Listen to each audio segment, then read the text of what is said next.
Eh, teman-teman, sadar nggak sih? Kalau sejarah itu isinya bukan cuma raja-raja hebat dan perang besar aja. Kadang, drama keluarga di istana itu lebih seru dari sinetron manapun. Nah, hari ini kita bakal ngulik salah satu kerajaan Islam pertama dan terbesar di Jawa. Kerajaan Demak. Kita akan bongkar kisah perang tahta yang penuh intrik, lihat masa keemasannya yang luar biasa, sampai akhirnya kita saksikan keruntuhannya yang tragis. Siap-siap ya, karena ini bakal jadi perjalanan sejarah yang seru banget. Kisah Demak dimulai dari seorang pangeran Majapahit bernama Raden Patah. Konon, beliau ini adalah putra dari raja terakhir Majapahit, Brawijaya V. Merasa punya hak atas kekuasaan dan didukung oleh para wali songo yang ingin menyebarkan Islam, Raden Patah mendirikan kesultanan baru di pesisir utara Jawa, tepatnya di daerah Bintoro, Demak. Ini bukan cuma soal mendirikan kerajaan baru, ini adalah sebuah revolusi. Kekuatan maritim Demak yang baru tumbuh langsung berhadapan dengan sisa-sisa kemegahan Majapahit yang sudah mulai goyah. Tahun 1527 jadi momen krusial saat Demak akhirnya berhasil menaklukkan ibu kota Majapahit. Momen ini menandai berakhirnya era Hindu-Buddha dan dimulainya dominasi Islam di tanah Jawa. Di bawah kepemimpinan Raden Patah, Demak langsung tancap gas. Mereka sadar betul kalau kunci kekuatan di masa itu adalah menguasai laut dan perdagangan.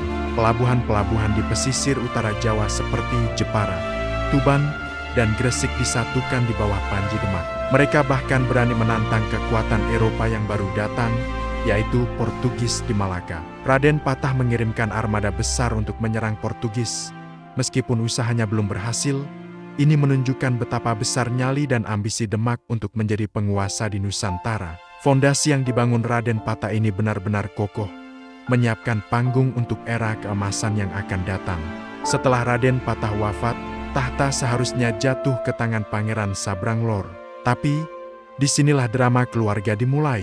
Adiknya, Raden Trenggana, punya ambisi yang sama besarnya. Terjadilah perebutan kekuasaan yang sengit. Untungnya, Sunan Kalijaga turun tangan dan berhasil mendamaikan mereka. Pangeran Sabranglor akhirnya naik tahta dengan gelar Pati Unus. Nah, Pati Unus ini mewarisi semangat anti-kolonialisme ayahnya. Beliau terkenal dengan julukan Pangeran Sabranglor yang artinya pangeran yang menyeberang ke utara, karena keberaniannya memimpin langsung ekspedisi kedua untuk menggempur Portugis di Malaka. Sayangnya, beliau gugur dalam pertempuran heroik tersebut. Wafatnya Pati Unus tanpa meninggalkan putra mahkota kembali membuka kotak Pandora perebutan tahta. Raden Trenggana, yang sebelumnya sudah mengincar posisi ini, langsung maju sebagai kandidat kuat. Tapi, dia punya saingan, yaitu Raden Kikin, yang juga merasa punya hak. Persaingan ini semakin panas sampai akhirnya putra Raden Trenggana yang bernama Sunan Prawoto, dengan tega membunuh pamannya sendiri, Raden Kikin, di tepi sungai. Karena peristiwa inilah Raden Kikin kemudian dikenal dengan sebutan Pangeran Skarsidaeng Leben, artinya pangeran bunga yang gugur di sungai.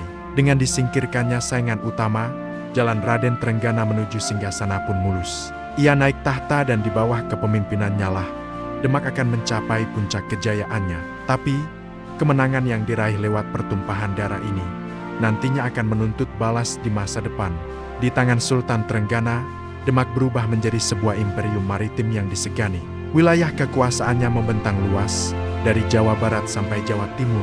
Sunda Kelapa, yang sekarang kita kenal sebagai Jakarta, berhasil direbut dari kerajaan Pajajaran yang saat itu bekerja sama dengan Portugis.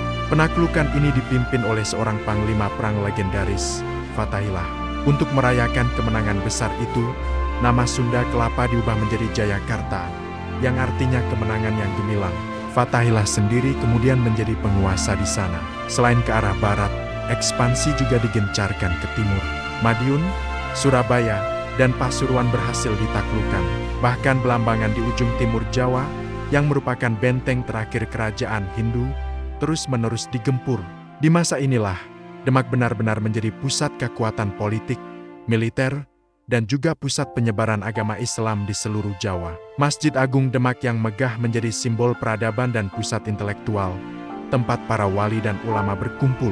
Ekonomi Demak juga berkembang pesat berkat kontrol atas jalur perdagangan rempah-rempah. Masa ini adalah auman terkeras dari sang makan pesisir utara.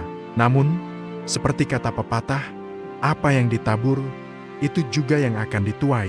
Ambisi Sultan Trenggana untuk menyatukan seluruh Jawa di bawah panji Islam harus dibayar mahal. Saat memimpin pengepungan Kepanarukan di Pasuruan pada tahun 1546, Sultan Trenggana gugur. Kematian sang sultan yang perkasa ini menjadi awal dari malapetaka bagi Demak. Kekosongan kekuasaan yang tiba-tiba ini kembali menyulut api dendam dan perebutan tahta yang jauh lebih brutal dari sebelumnya. Setelah Sultan Trenggana wafat, putranya, Sunan Prawoto, naik tahta. Tapi, pemerintahannya tidak pernah tenang. Dendam dari masa lalu datang menghantuinya. Arya Penangsang, putra dari Pangeran Sekar Sidaeng Lepen yang dulu dibunuh oleh Sunan Prawoto, kini tumbuh dewasa. Dengan dukungan gurunya, Sunan Kudus, Arya Penangsang menuntut balas atas kematian ayahnya. Dia menganggap Sunan Prawoto telah merebut tahta yang seharusnya menjadi hak ayahnya. Arya Penangsang kemudian mengirim orang kepercayaannya untuk membunuh Sunan Prawoto. Tragedi ini tidak berhenti di situ. Kekacauan melanda seluruh ibu kota. Banyak pangeran dan pejabat penting Demak yang dianggap sebagai lawan politik Arya Penangsang ikut menjadi korban. Istana yang dulu megah kini bersimbah darah. Demak berada di ambang kehancuran total. Perang saudara ini jauh lebih dahsyat dan merusak daripada perebutan kekuasaan sebelumnya. Di tengah kekacauan itu, muncul satu sosok yang tidak bisa tinggal diam. Dia adalah Jaka Tingkir, menantu Sultan Trenggana yang menjabat sebagai adipati di Pajang. Jaka Tingkir, yang juga murid Sunan Kalijaga, merasa terpanggil untuk memulihkan ketertiban. Bersama para adipati senior lainnya yang tidak setuju dengan kekejaman Arya Penangsang, seperti Ki Ageng Pemanahan dan Ki Penjawi, Jaka Tingkir menyusun kekuatan untuk melawan. Pertarungan antara Arya Penangsang dan Jaka Tingkir ini bukan cuma soal balas dendam, tapi sudah menjadi pertarungan untuk menentukan masa depan tanah Jawa. Puncaknya adalah pertempuran legendaris di dekat Bengawan Sore. Dalam pertempuran itu, Arya Penangsang yang sakti mandraguna berhasil dikalahkan melalui sebuah siasat cerdik yang melibatkan tombak pusaka bernama Kiai Plerit. Konon, usus Arya Penangsang terburai karena terkena tombaknya sendiri. Namun karena kesaktiannya, ia tetap bertarung dengan menyangkutkan ususnya di gagang kerisnya. Namun pada akhirnya, ia tewas karena menusuk ususnya sendiri saat mencoba mencabut kerisnya. Kematian Arya Penangsang menandai akhir dari perang saudara yang menghancurkan Demak.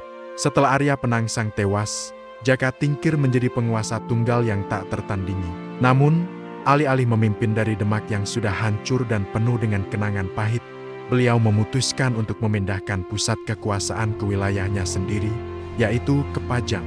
Dengan restu dari para wali, Jaka Tingkir naik tahta dengan gelar Sultan Hadiwijaya dan mendirikan Kesultanan Pajang.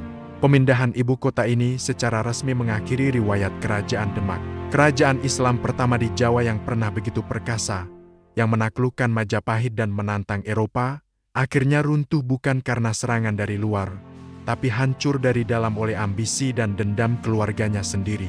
Warisan Demak tidak sepenuhnya hilang. Pusat peradaban Islam memang bergeser ke pedalaman, ke Pajang, dan nantinya akan diteruskan oleh Mataram Islam. Semangat juang dan syiar Islam yang dirintis oleh Demak terus hidup dan membentuk wajah Jawa hingga hari ini. Pernah nggak sih kalian kepikiran, gimana ceritanya sebuah kerajaan Islam pertama dan terbesar di Jawa bisa muncul, jaya, terus akhirnya runtuh? Nah, hari ini kita bakal kupas tuntas kisah Kerajaan Demak, sebuah cerita yang penuh dengan intrik, kekuasaan, dan juga pengkhianatan. Siapin cemilan, kita bakal mulai petualangan sejarah kita. Jadi, semua ini berawal dari runtuhnya Kerajaan Majapahit.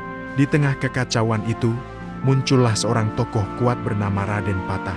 Dia ini bukan orang sembarangan, loh. Menurut banyak catatan sejarah, Raden Patah adalah putra dari Brawijaya V, raja terakhir Majapahit, dengan seorang selir asal Tiongkok. Setelah Majapahit goyah, Raden Patah yang waktu itu menjadi adipati di Bintoro, Demak, melihat peluang. Dengan dukungan para wali Songo, ulama-ulama penyebar Islam yang sangat dihormati, Raden Patah mendeklarasikan berdirinya Kerajaan Demak sekitar akhir abad ke-15.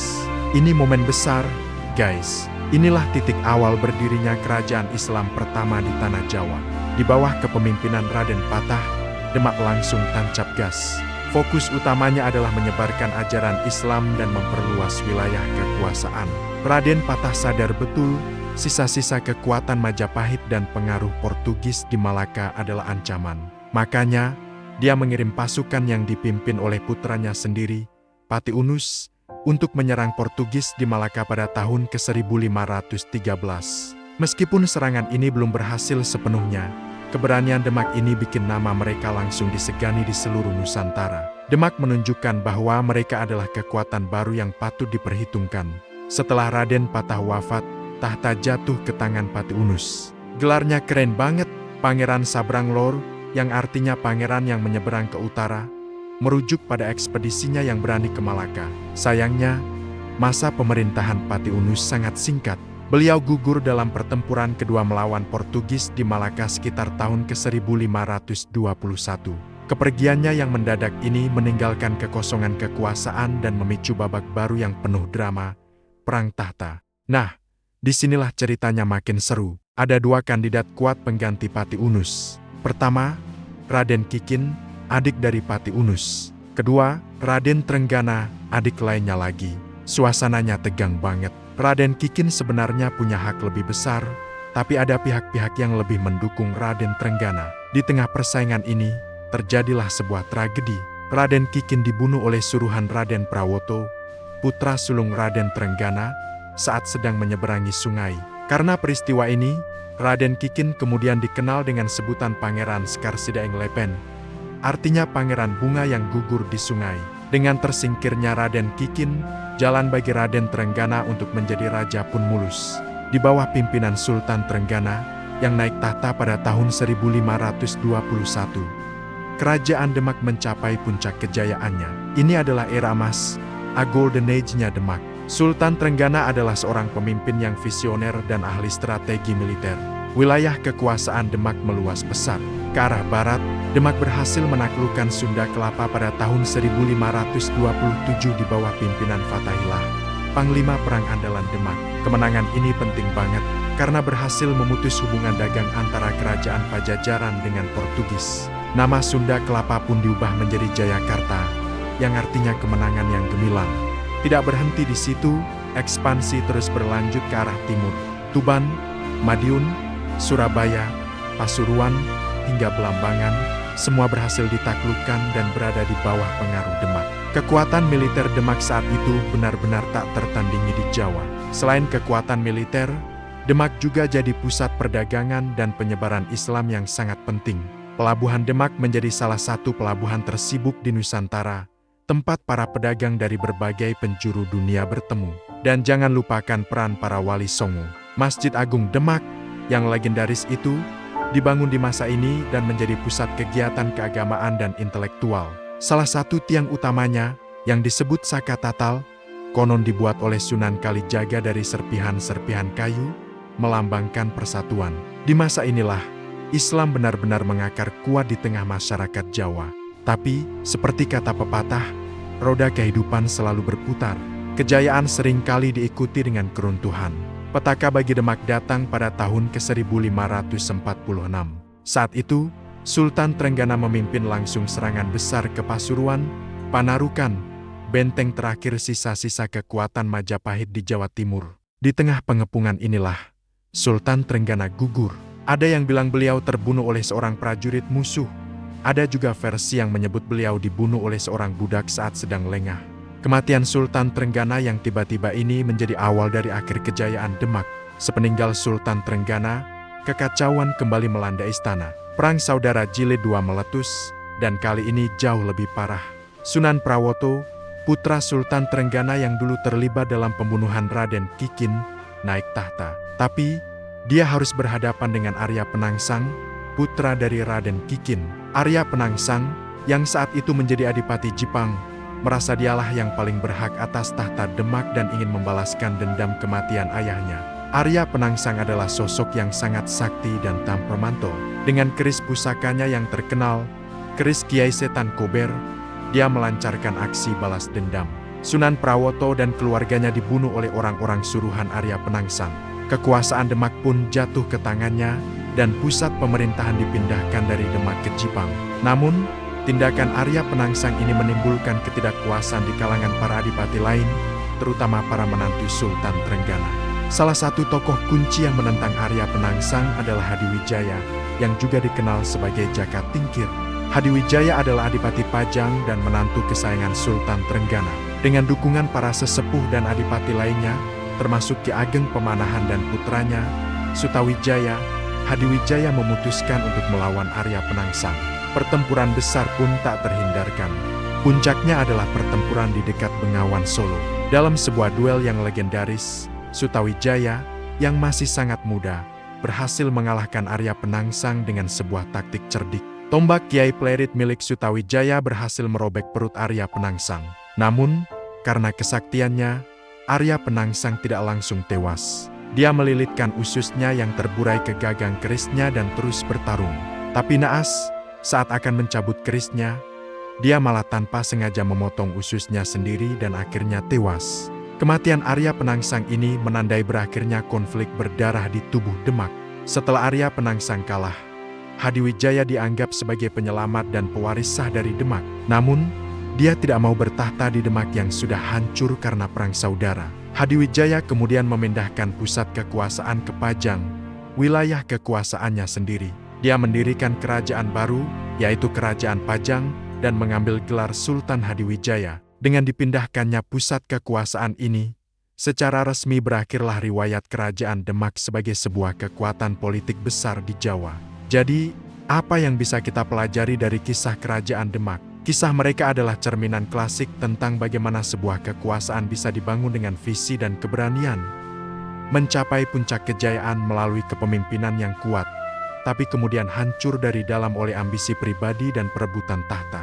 Konflik internal, terutama perang saudara, terbukti menjadi musuh yang lebih mematikan daripada musuh dari luar. Warisan Demak tetap hidup. Mereka berhasil menjadikan Islam sebagai kekuatan dominan di Jawa, dan jejak kebesarannya masih bisa kita lihat hingga kini, terutama melalui Masjid Agung Demak yang megah. Kerajaan Pajang, dan nantinya Mataram Islam yang didirikan oleh Sutawijaya, adalah kelanjutan dari garis keturunan dan warisan politik Demak. Itulah perjalanan naik turunnya Kerajaan Demak, sebuah kisah epik yang membentuk wajah Jawa seperti yang kita kenal sekarang. Sejarah itu bukan cuma hafalan tanggal dan nama, tapi penuh dengan pelajaran berharga. Semoga cerita ini bisa nambah wawasan kalian ya. Kalau kalian suka konten seperti ini, jangan lupa like, komen, dan subscribe biar kita bisa terus belajar bareng. Sampai jumpa di video selanjutnya.